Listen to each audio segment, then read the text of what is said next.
Good afternoon and welcome to the Maricopa County Elections Department Logic and Accuracy Test for this upcoming November 2025 jurisdictional election. So we are here at we call it MCTEC, but the Maricopa County Tabulation and Election Center, and we're within the Ballot Tabulation Center, so the BTC, here to do our logic and accuracy count of our central count equipment so it can be certified for use for this upcoming November 4th jurisdictional election. So we do have some representatives from the political parties, or one representative from the political parties here today. They're going to be going through and doing a review of our zeros on our machines, our zero report. So I'm going to go ahead and let them get started so we don't delay the process, and then I'll sort of walk you through what's happening as we go through each step of the process. So we just, right before the start of this test, printed off something called a zero report from our election management system. So, and that shows that there are currently no ballots or no results that have been tabulated and stored on our equipment. So they're signing off that everything is at zero for every single contest for this election. After we go through this zero report, our political party observer and representative is going to go through to each of the tabulators that we're going to use in this election, and they're also going to verify that there's been zero ballots and zero results run on those tabulators. And that's important because per state law, we have to run this test before and after every election, and we have to make sure that the results will match a predetermined set of results of ballots that we've completed and filled out and run our test through, which we ran through earlier this morning. So once we verify that everything matches perfectly, then that would allow us to then use this equipment for the election. And if we had anything that were run on those pieces of equipment beforehand, this would show it, and that's why we do these zero reports and these zero checks. And so we did invite all the political parties to this test to join us. We just have to have members of differing parties. So if we don't have one of the political party observers, then we can have one of our staff members fill in to make sure we had that bipartisan representation when we do this logic and accuracy test. So they've reviewed the report. They found that it has zero votes and zero ballots that have been run on and saved into the election management system. So now they're going to go through and look at the zeros on each of the equipment that we're going to use. So for this election, we are using 6 high-speed tabulators and 2 Canon tabulators. So here are the ones here on my left that are our high-speed tabulators. We call them high pros. And these are really the fastest tabulators that we have in Maricopa County. They can tabulate ballots about 8,000 per hour, while our Canon tabulators, which they're the smaller ones that are over here, they can do about 4,000 per hour. Now, I say those stats, and the BTC team, the ballot tabulation team, they usually roll their eyes at me when I say that because they know that they're really not quite that fast because we have a lot of chain of custody documents that the team has to fill out when they're tabulating ballots. So for every batch of ballots, they'll have to fill out logs that shows how many ballots are being tabulated in each log. Does that compare to the chain of custody paperwork that was sent to us from the pre-tabulation processing team? And the process of completing those logs slows down the tabulation process, and it really cuts it about in half. So these machines, while they're rated for about 8,000 ballots per hour, when you add the logging, that manual logging requirement, they get to more closely to about 4,000 ballots per hour. And then the Canons, while they're rated at 4,000 ballots per hour, when you add that logging, it gets them back down to about 2,000 ballots per hour. So for this election, right, so we have 30 jurisdictions that are going to be having an election for this November 4th. So there are going to be 5 cities and towns. So let's see if I can remember them. There's Avondale, there is Mesa, there's Chandler, and there's Peoria. I think those are and then there's also the city of Apache Junction. In addition to those 5 cities and towns, we have 4 special districts. One of those special districts is a county-wide special district. So that's Valley Wise Healthcare District. And then we have the remainder are school districts that will be participating in this election. So there's 21 of those. So, but that Valley-Wise Health District is a county-wide district. So that means all voters in Maricopa County that are registered to vote by the voter registration deadline, which is actually just this upcoming Monday, so October 6th, a few days away from us. So if you're not registered to vote and you want to participate in this November jurisdictional election, you have some time. You can go to servicearizona.gov and register to vote. You can also go to Maricopa County ballotready.vote, sign into your personalized dashboard. If you're not registered, it'll give you a link that you can go to Service Arizona to be able to register, or you can update your voter registration information. So they've gone through, they verified the zeros on all of the equipment. So now our staff are going to start running in the ballots that we're including in this logic and accuracy test. So I'll provide a little bit more details about the election, and then we'll get into some of the testing that's happening within our equipment. So I mentioned that this is a county-wide election. Every voter in Maricopa County is going to be eligible. So that means that over 2.6 million voters are eligible to participate. And this is an all-male election. So each of those 30 districts that are participating in the election, they all called this as an all-male election and asked Maricopa County to administer this election as all-male. So that means every one of those voters are going to get a ballot in the mail. So typically, like in a primary or general election, there's something called the active early voting list, the AVL, and then only voters that are on the AVL will get a ballot by mail. But because this is a jurisdictional election and it's called as an all-mail election, every voter will get a ballot in the mail for this Maricopa County jurisdictional election. So what's happening here is they're tabulating those pre-marked ballots that we had done in our pre-test, and they're running those through these machines. And we have just over 3,600 ballots that we're including in this test. So we have a total of just over 2,000 ballot styles for this election. I think it's 2,300 ballot styles. And when I talk about a ballot style, that means all the different precincts, right? Some of our precincts have different splits, meaning they have a school district or a city or a town that splits the middle of those precincts. So then we have to make multiple ballot styles for that precinct.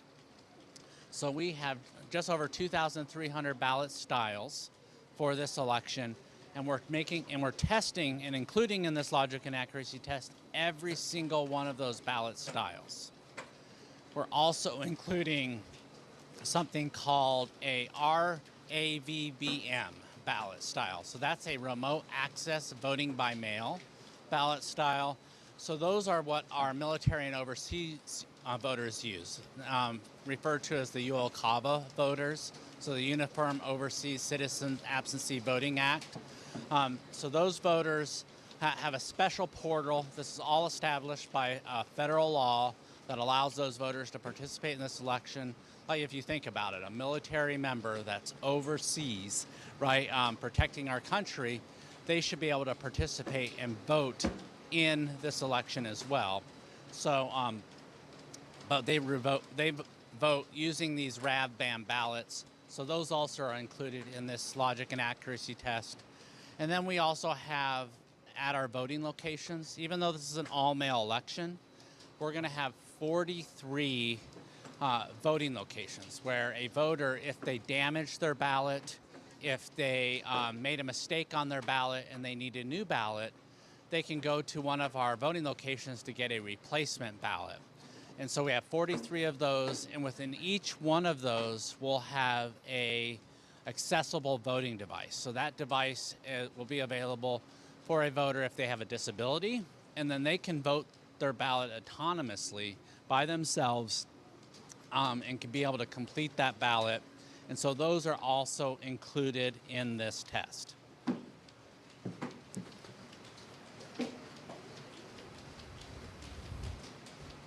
So I mentioned we do this test before and after every election. Right, so, and the reason we're doing it today is ballots will mail for this election next week, so next Wednesday, so October 8th. That's 27 days before Election Day, and that's what state statute says is the day that ballots should mail by.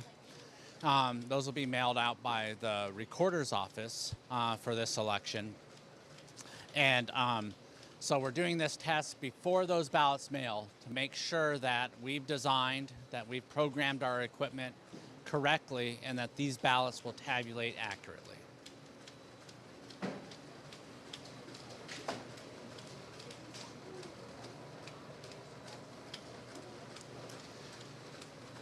One thing that's a real advantage of the high-speed equipment, you can see when we load in the ballots into these trays, they're very ergonomically benefiting to our employees, right? So they can raise up to the height of the employees, they can load them in. So they're much more user-friendly, especially like if you think for a general election, a presidential general election, and we have over 2 million voters that are participating in that election. That is a lot of ballots to tabulate. And that means the shifts are very, very long. And so these make it very easy for a human operator, to be able to use the equipment, these trays. And it just helps and aids them and keeps them fresh as they're performing their job throughout the day.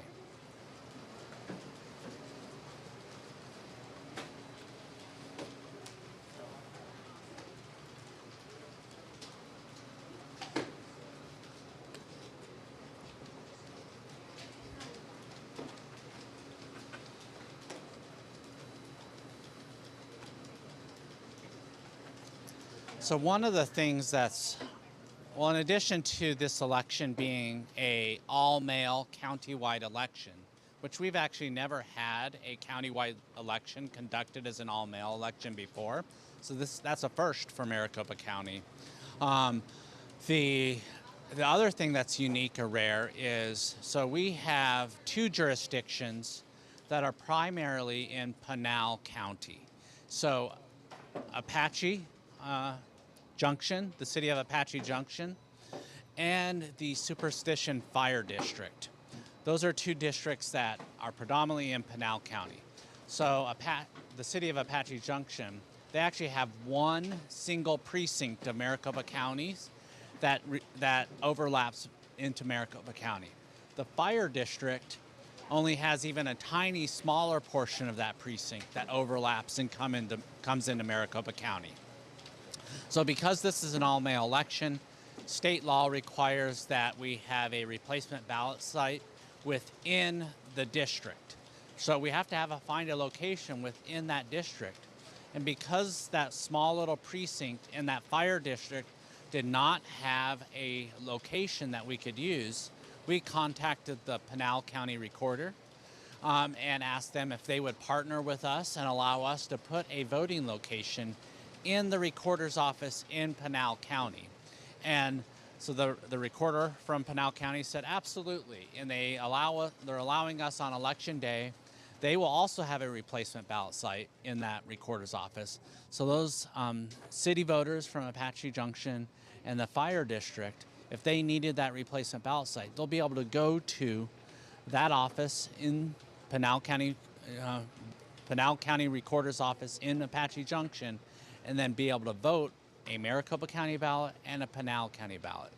So that's just goes to show you the type of partnership and collaboration we have with all of our different counties to make sure that we're serving voters in the state of Arizona.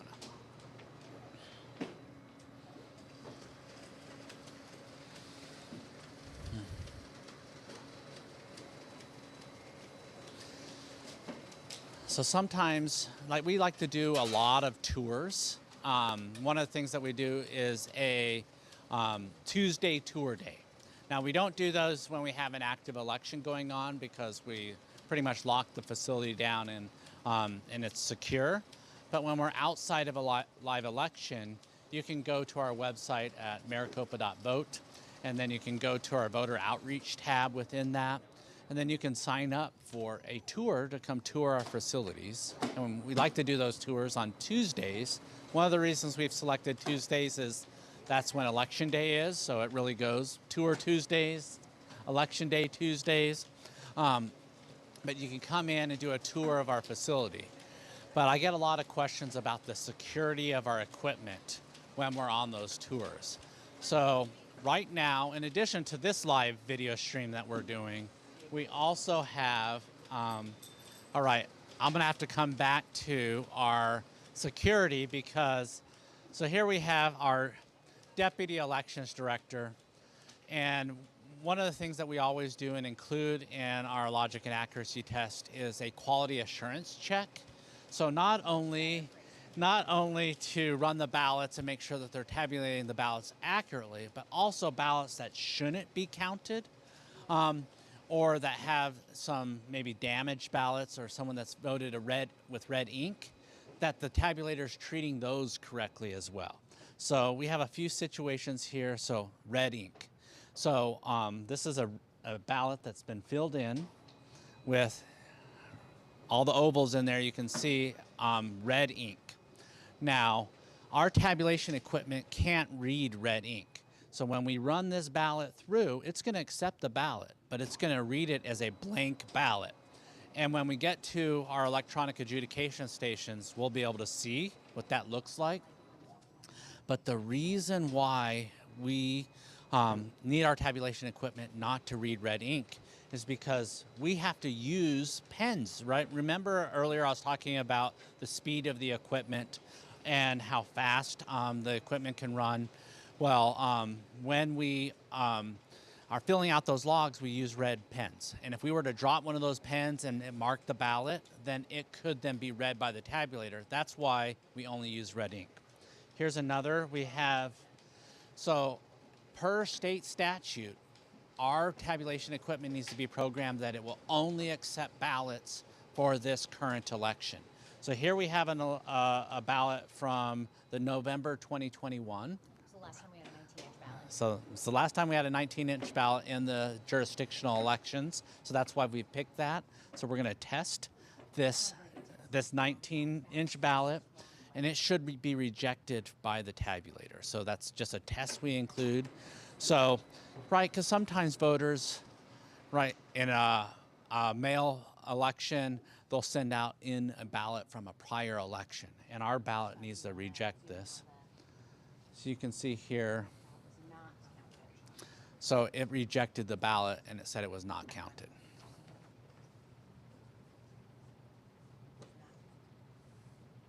And then you can pull up an image of the ballot that would show that it's not counted. So we've looked at the red pen ballot, the wrong election ballot. This next one is going to be a damaged ballot. So sometimes voters, they may tear the ballot at home. They might get a smudge when they're filling out their ballot and it gets in the timing marks. So when that happens, the tabulator also will not accept that ballot. So you'll be able to see the message that it shares. So here it says the ballot was not counted, and this was, oh, good, we've got a good view of this.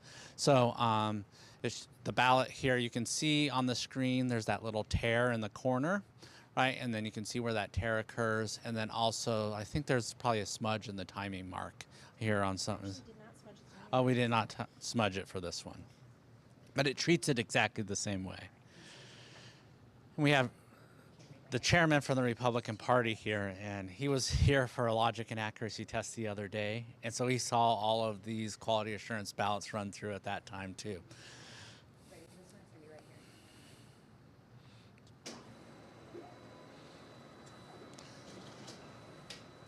So what's happening right now is there's sometimes ballots, right? So when voters are filling out their ballots, maybe they put something sticky on the ballot, and so when they come back and then they get put together in the tray of ballots, then two ballots will get stuck together. So when that happens, the tabulator won't be able to read it, and it will shoot out the back of the tabulator. So what we would do in an actual election is our operator would go back there, they'd take that ballot and they'd pull it apart, right? And then they'd try to run it through, and hopefully it'd get accepted at that point in time. If it didn't get accepted, then they would have to go through and duplicate that ballot onto a ballot that will run through our tabulation equipment.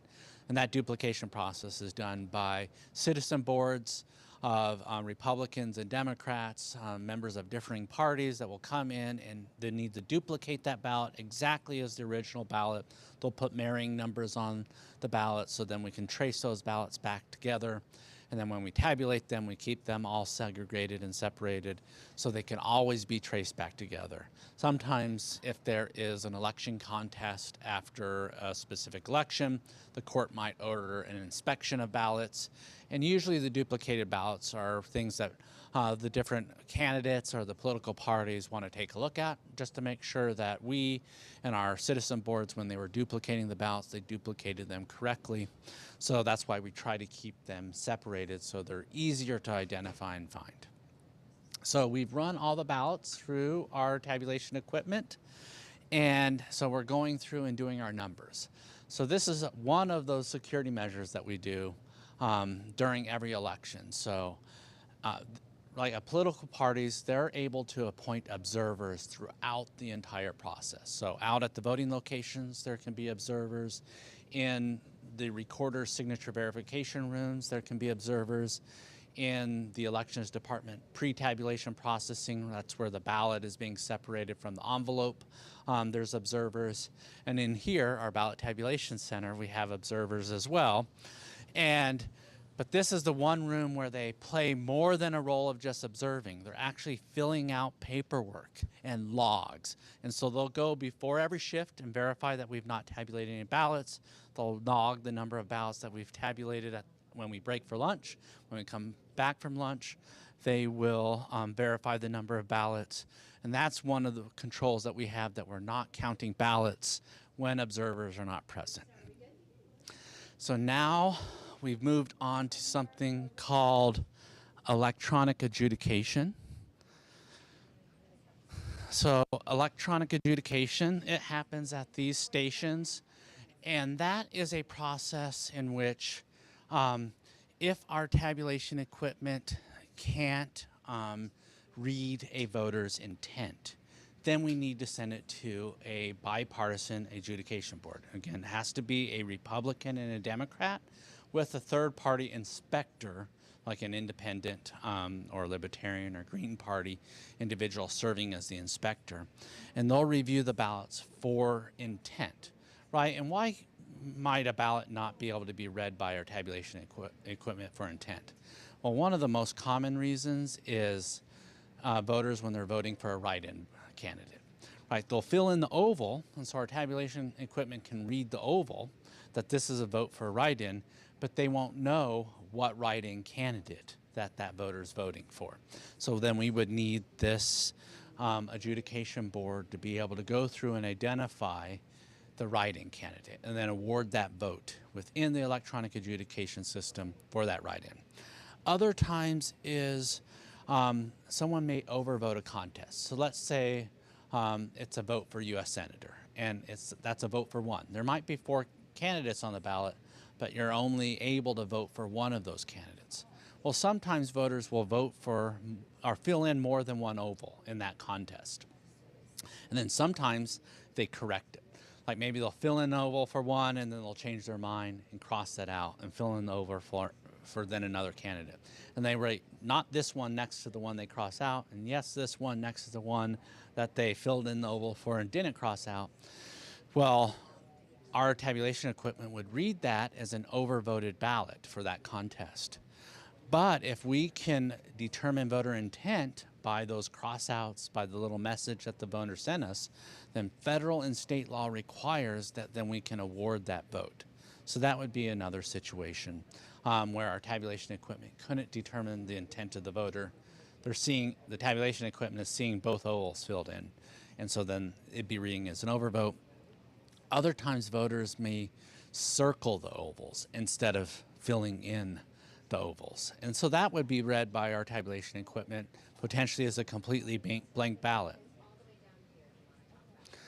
All right, so we're going to go take a look at the red pen ballot.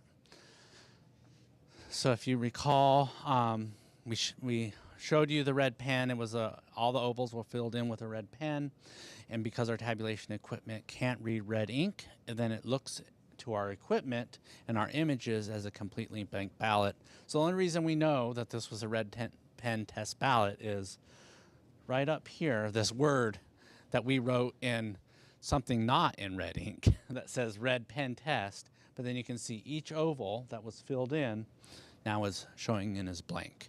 And so that's such an important control, because when we're filling out our paperwork, our logs, and we are using red ink, right, that means that we cannot make a mark to a ballot that would impact how that ballot's being counted.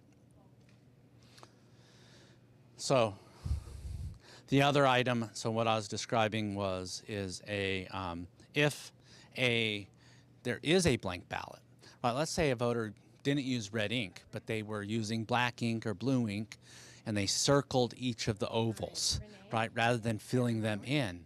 So if they didn't make a mark in any of those target areas, those ovals, then that would read as a completely blank ballot.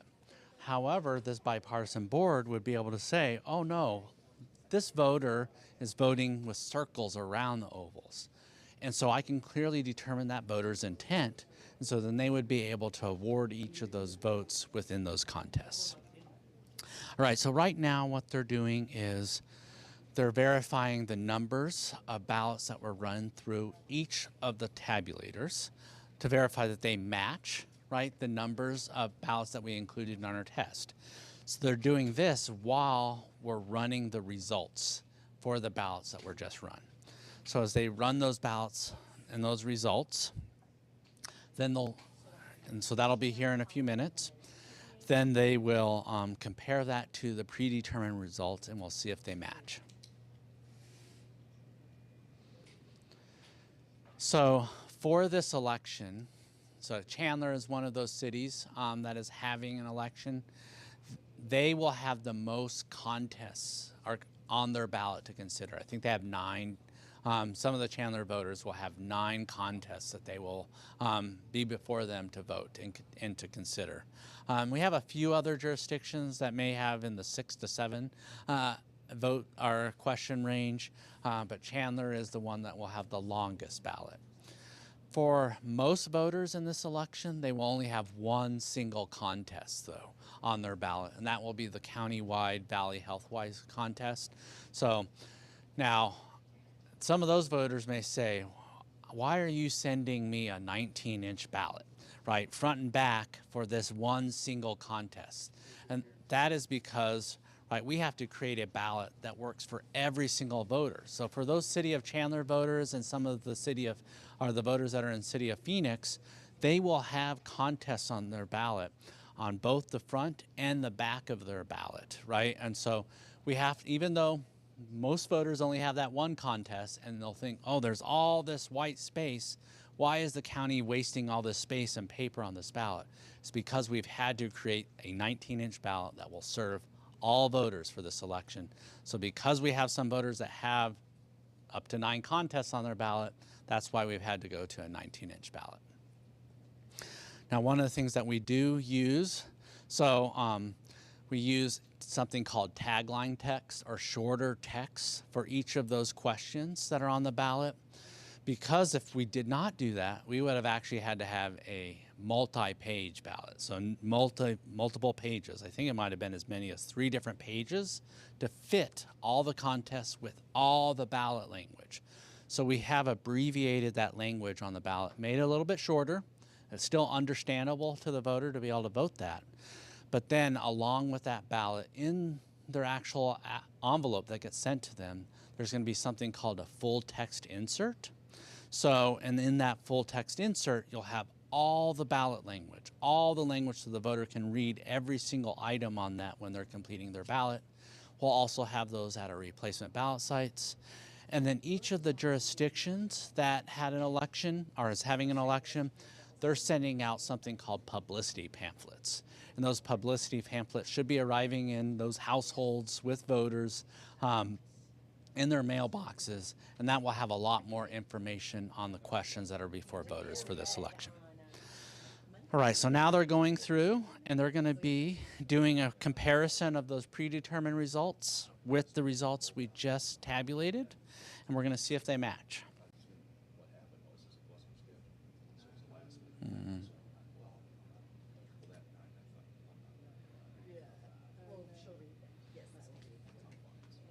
Okay, so early vote, we have 3579. Provisional, 24. Total ballots, 3603. All right, and then for Maricopa County Special Healthcare District, Proposition 409, times gas. Are we just doing votes, yes, no, times gas? We usually do under, over, and then. Okay, Yeah. we're gonna do under votes 127, over votes 1. Bond approval, yes, 1164. Bond approval, no, 2311. Total of 3470. West Met, Proposition 403, under votes 50, over votes 1. Bond approval, yes, 544. Bond approval, no, 1087. Total votes 1631. Then we have West Met, Proposition 406, under votes 50, over votes 1. Sale, lease, or exchange of real property, yes, 544. No, 1087. Total votes 1631. Then we have North County Fire. Now, this process can take some time, especially in a primary election. This can take up to 45 minutes just to review the results and compare the paperwork. And that's if we're fairly efficient at it. So this one won't take quite that long. Probably we got a few minutes here as they're reviewing the paperwork and comparing the results. Under votes 1, over votes 1, for votes 13, total 38. Left that 201, question. Under votes 5, over votes 1, yes 52, no 103, total 155. Phoenix USD 210, question 1. Under votes 19, over votes 1, yes 152, no 304, total 456. Phoenix 210, question 2. Under votes 19, over votes 1, yes 153, no 303, total 456. Tolleson, question 1. Under votes 7, over votes 1, yes 47, no 92, total 139. Tolleson, question 2. Under votes 7, over votes 1, yes 47, no 92, total 139. Phoenix, question 1. Phoenix Elementary, question 1. Under votes 7, over votes 1, yes 17, no 43, total 50. Phoenix Elementary. So if you're looking and you need to go to one of our replacement ballot sites, our website currently, our locations.maricopa.vote, currently has a complete list of all of our voting locations that are available for voters for this election. And a voter can go to any one of those ballot replacement sites. So if you are, let's say, a Phoenix Elementary School district voter, and you're, for whatever reason, you're out in Chandler, you can vote at a replacement ballot site that we'll have out in Chandler. So again, any one of our voting locations is available to serve those voters. In addition to our 43 voting locations that will serve for voters for that replacement ballot, we'll also have some standalone drop boxes. So we'll have 2 that are outdoors, 24 hours a day that will be open. One is here at our McTech in the downtown Phoenix area. That'll be available. And then we also have an elections department office out in Mesa. And so that will be available for voters to use. And then we'll have some that are inside school district offices. We'll have some that are inside city and town offices that are available for those voters as well.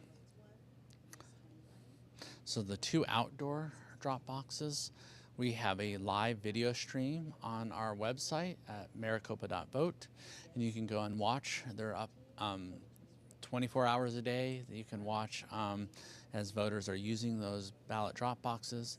Any of the standalone ones that are in a school district office or city or town office, those are monitored by permanent staff members of that jurisdiction.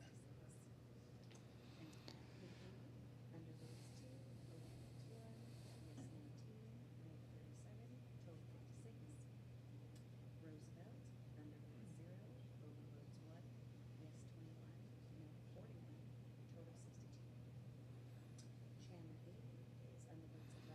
over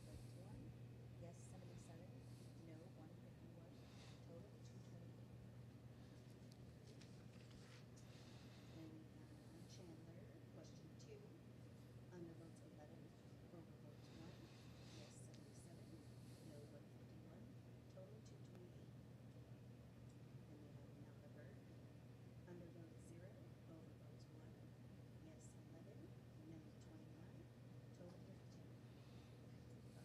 Roosevelt, under votes 0, over votes 1, yes 21, no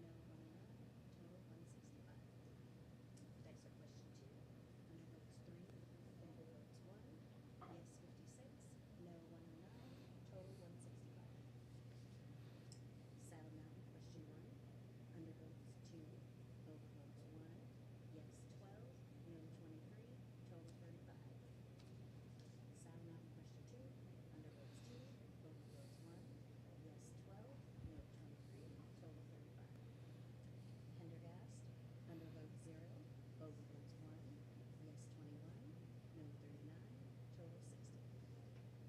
Deer Valley, question 1, under votes 2, over votes 1, yes 68, no 135, total 203.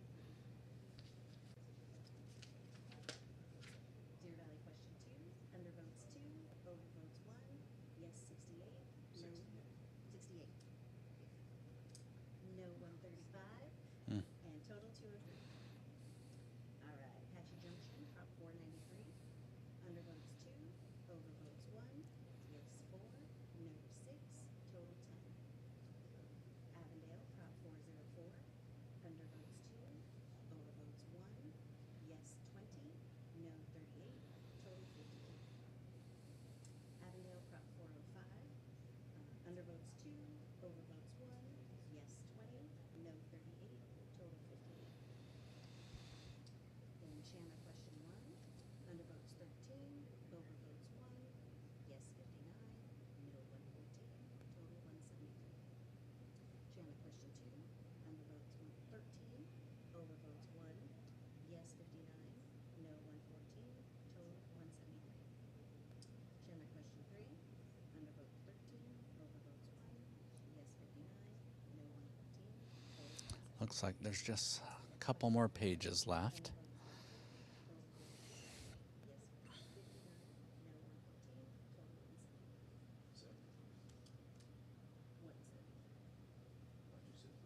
I'm sorry. You're almost there. I know, I'm close. I'm starting to get time tight. Okay. Tampa Proposition 410. Under vote 13. The one that has the speaking role usually is the more difficult, especially when we have a few hundred candidates that are on the ballot, and then making sure we pronounce the names correctly as they're going through this process. Glendale, question 1. This is yes and no. I think that's usually pretty easy to say yes and no. We do have one question that is a candidate contest, and that is for the city of Mesa. They have a recall election going on in one of their districts. Alaska and Mesa Council member. Under vote 0, over votes 1. Julie Spilsbury, 20. Doreen Taylor, 34. Write-in 2. Total 56. Great. All right. So they just finished their comparison and they found the results matched. So that means we've passed our logic and accuracy test for our pre-logic and accuracy test for the November jurisdictional election. We'll be back again after Election Day, after we're finished counting all the ballots for this election. Should be roughly about a week after Election Day. We'll come back and do a post-logic and accuracy test, but we have passed the test. If you are a voter and you're wanting to participate in this election, or if you're not registered to vote, again, that voter registration deadline is on this coming Monday, October 6th. You have till midnight if you go to Service Arizona. If you want to do it in person at the Recorder's Office of the Elections Department, you have till 5 o'clock that day to come in and register to vote. If you are already registered to vote, you just want to check your status, go to beballotready.vote. You can log in, enter some information, get your personalized dashboard information. Or you can right now go to locations.maricopa.vote and get information about where you can go to, like let's say you're eager, you don't want to wait for your ballot to come in the mail, go find a replacement ballot site. If you damage your ballot, you can find a convenient location for you to get that ballot. So again, I'm Scott Jarrett, Maricopa County Elections Director. I thank you for tuning in and watching our logic and accuracy test today, and hope you have a wonderful October and then a November jurisdictional election. Thank you.